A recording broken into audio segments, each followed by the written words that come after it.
Sa mga joker dyan, alam nyo ba na International Joke Day ngayon? Kaya naman, alamin natin kung bakit ito sineselebrate tuwing July 1. Panoorin po natin to.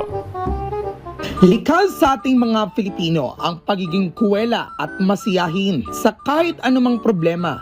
Nakahanap tayo ng paraan para gumaan ang ating pakiramdam. Ate, may joke ako. Bakit bawal kainin ang bumbilya? Bakit? Kasi ilaw pa siya. Oh, bakit nakasimangot ka na naman?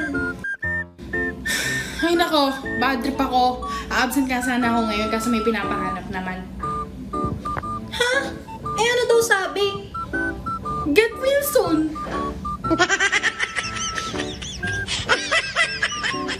Ang pagbibiro ay mula pa noong unang panahon at tuluyan pa rin umuusbong hanggang ngayon. Pasaling dila man o sa social media tulad ni Davo Conyo at Sasa Girl. Kayo na naman. Kayo na naman. Kayo na naman. Ang International Joke Day ay ipinagdiriwang tuwing July 1. Pinaniniwala ang nagsimula ang pinakaunang joke sa Sumerians, 2300 BC ang nakakaraan. Alam naman nating hindi may iwasan ang mga problema, kaya't layunin nitong bigyang kalaghan ang katatawanan sa araw-araw nating buhay.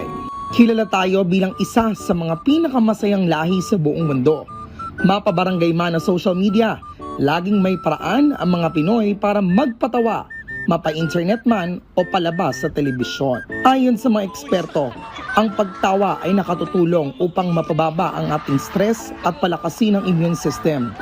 Pabago-bago man ang bersyon ng mga joke sa paglipas sa mga panahon, ngunit isa pa rin ang layunin nito, ang magbigay ng saya at ginhawa sa atin.